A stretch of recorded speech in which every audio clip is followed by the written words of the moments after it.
बच्चों, नमस्कार। स्वागत है आपका विक्रम एजुकेशन हब में।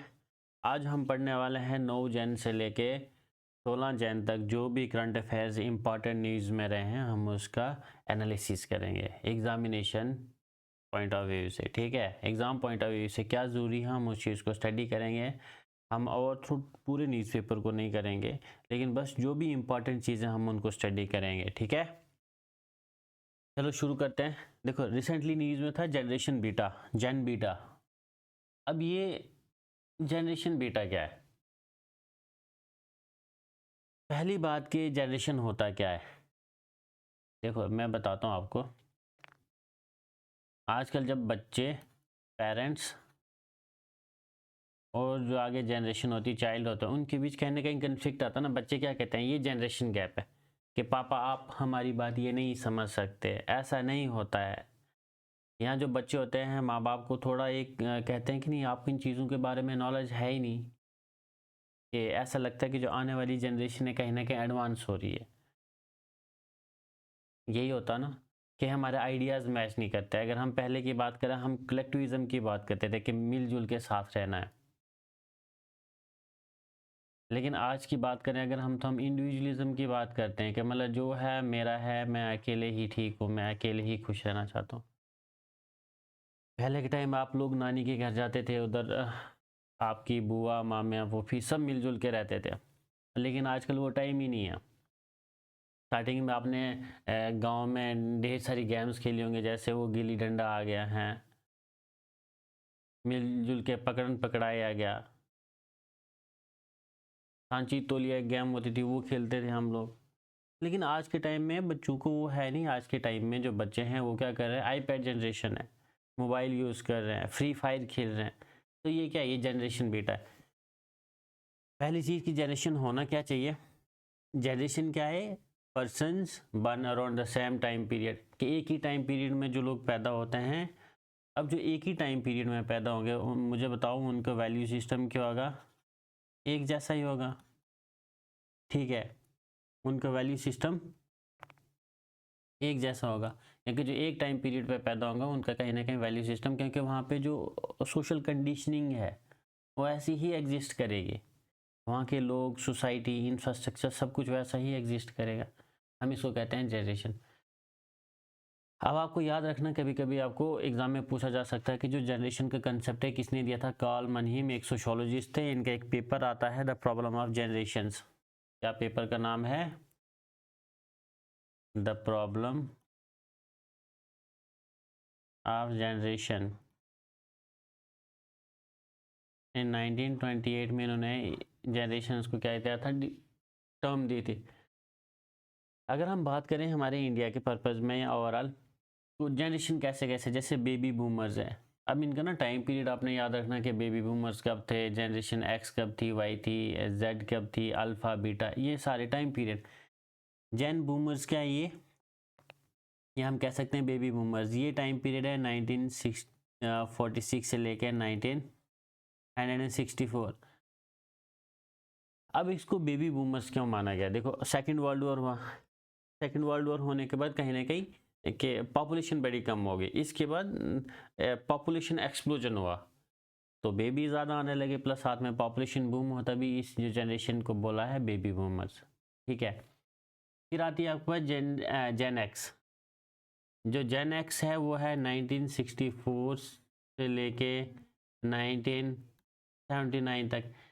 ठीक है, फिर आपके पास जनरेशन वाई है, इसको 1980 से लेके 1995 तक कहते हैं, इसको मिलीनियल जनरेशन में कहते हैं।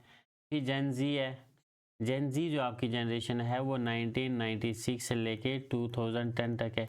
इसको हम कहते हैं कि देखो, इंटरनेट जो मोस्टली 80s और 90s के बाद ही कहीं ना कहीं इसका बूम आया, तो जो जेन जी पॉपुलेशन है वो 2010 तक है। इनको डिजिटल टेक्नोलॉजीज़ के बारे में थोड़ा सा नॉलेज है कि कंप्यूटर चलाना सीख लेते हैं, थोड़ा बहुत फ्री फायर खेल लेंगे, इंटरनेट के बारे में जानते हैं, स्क्रॉलिंग अपने फॉर्म फिल कर सकते हैं, उसको हम कहते हैं जेन जी पॉपुलेशन। क्या कहते हैं, जेन जी। और हम खुद जेन जी पॉपुलेशन में लाई करते हैं। ठीक है, फिर है जेन अल्फ़ा। जेन अल्फ़ा जो है वो 2010 से लेके 2024 तक। देखो आज के टाइम में जो भी ये पॉपुलेशन है 2010 से लेकर 2000 कम्प्लीटली टेक सेवी है। ये technical and digital knowledge ICT के बारे में ढेर सारी इंफॉर्मेशन रखते हैं। टेक सेवी, टेक सेवी क्या होता है कि जो टेक्नोलॉजी में थोड़ा एडवांस एक्सेल करते हैं, इंफॉर्मेशन आईसीटी के बारे में जानते हैं, हम इसको कहते हैं जन अल्फा। लेकिन अब रिसेंटली क्या हुआ है, रिसेंटली बात ऐसी चल रही है कि अभी जो जनरेशन है 1 जैन 2025 के बाद से लेके 2039 तक जो जनरेशन आएगी इसको हम कहेंगे जेन बीटा। हम इसको आईपैड जनरेशन्स भी कहते हैं, ठीक है, आईपैड जनरेशन्स।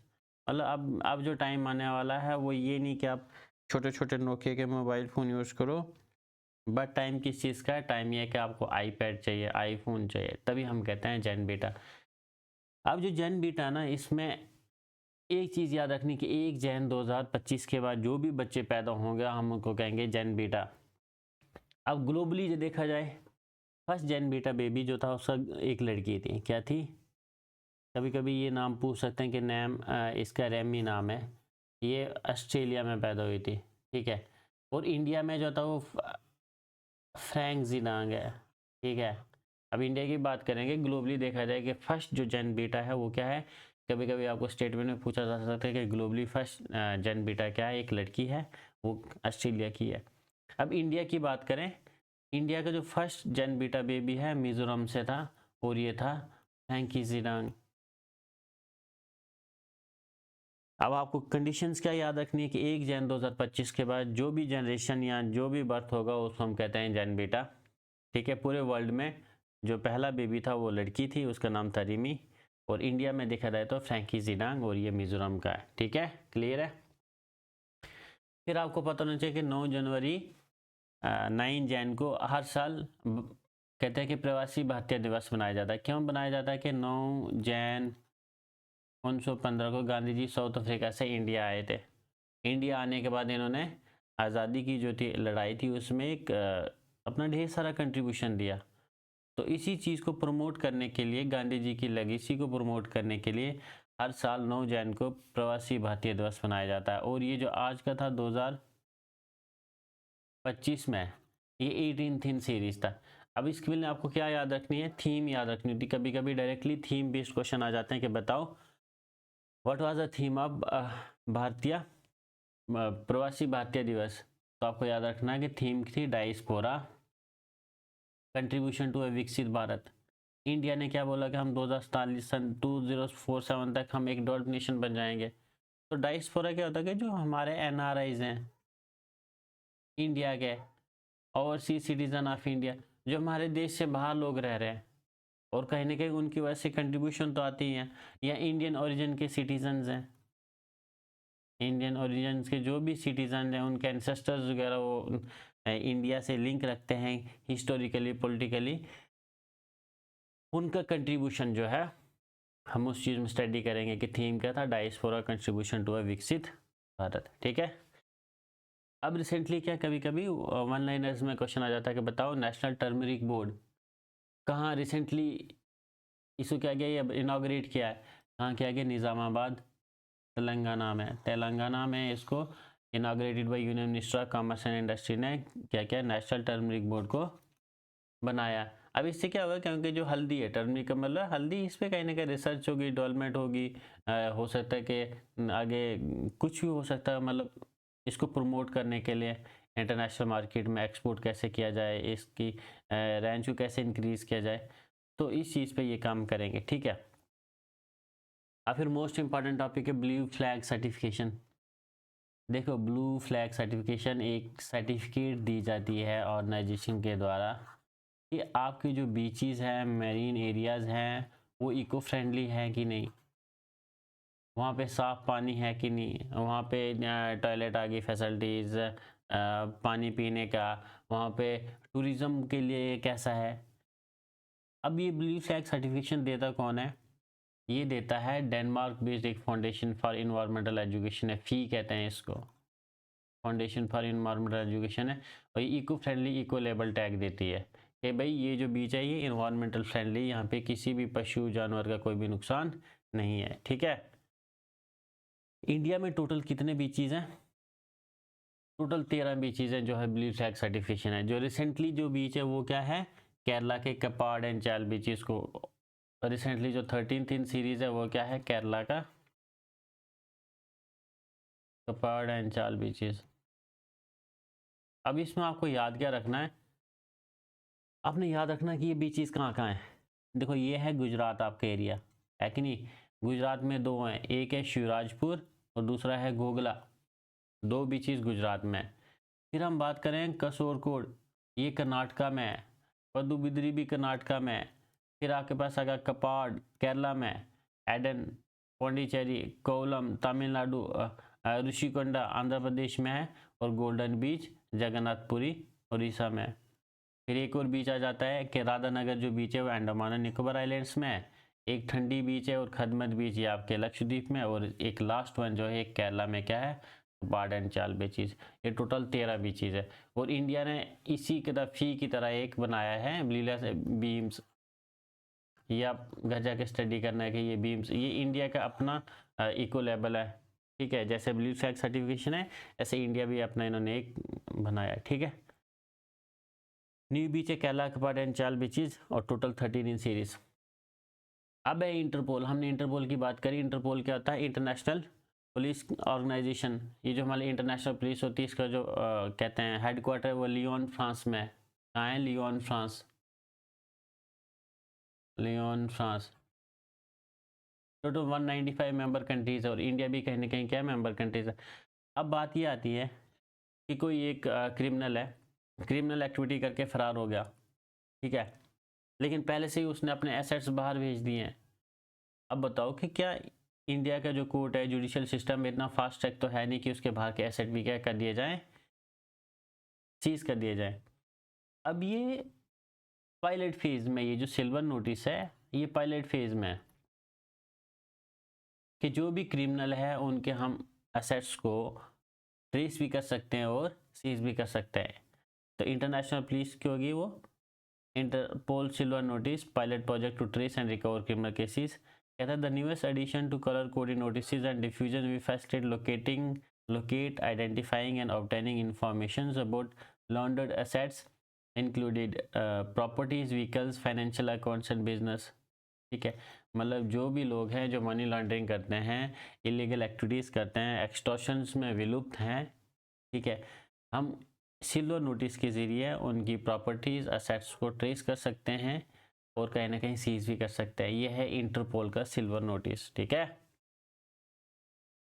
फिर रिसेंटली सुप्रीम के कोर्ट के एक जजमेंट आया है, कभी कभी पूछ दिया जाता है। देखो सुप्रीम कोर्ट ने क्या कहा, जैन 15/2025 को ये जजमेंट दिया। Declare that easy access to clean public toilets for all including man, women, persons with disabilities and transgender person is not just a matter of convenience but a basic right and an essential part of human dignity।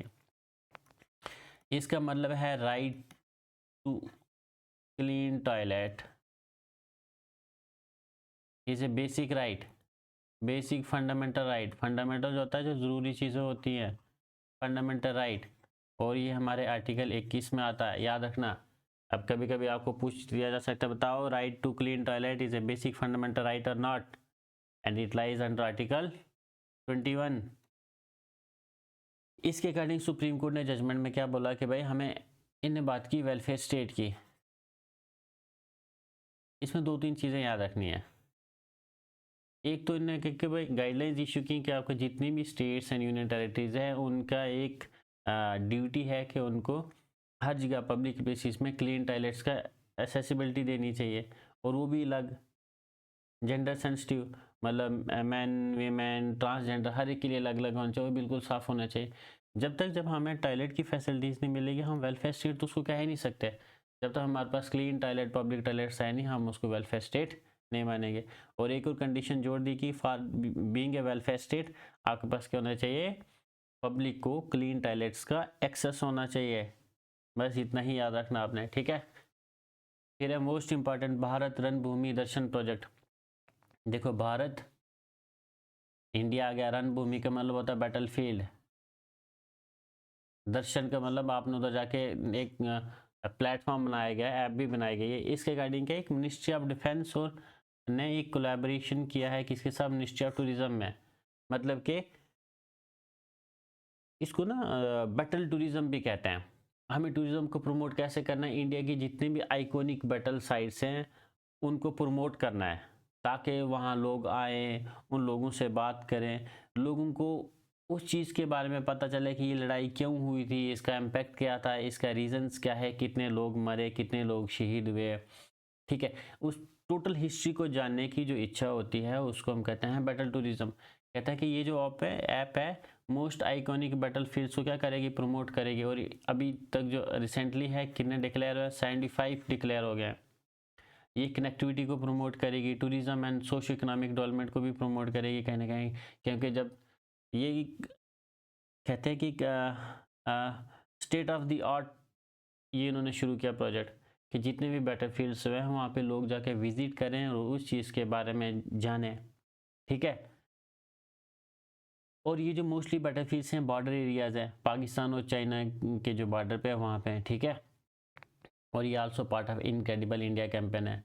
और total आपको देखनी है कि जो ministry of defence ने 75 sites जो थी वो की है। और मोस्टली जैसे गलवान को भी, गलवान में आपको पता ना कि चाइना के साथ थोड़ी भिड़ंत हो गई थी। डोकलाम क्या है, एक ट्राई जंक्शन इंडिया भूटान और चाइना, वहाँ पे भी 17 में हुआ था। ठीक है, फिर इंडिया बॉर्डर भी चाइना, जो मोस्ट ऑफ द ये जो साइड्स हैं इंडिया का जो बॉर्डर चाइना के साथ लगता है और पाकिस्तान के साथ लगता है, वहाँ वहाँ है। ठीक है, बैटल ऑफ लोंगेवाला आपने सुनी होगी, सनी देओल की इस पर मूवी बनी भी है कि जिसमें 120 इंडियन जो थे उन्होंने पाकिस्तानियों को रोक रखा था। ठीक है, ये जो थॉर डेजर्ट राजस्थान में। इसी के साथ हम इस लेक्चर का एंड करते हैं, मिलते हैं हम नेक्स्ट वीक। तब तक goodbye, God bless you and stay connected, take care.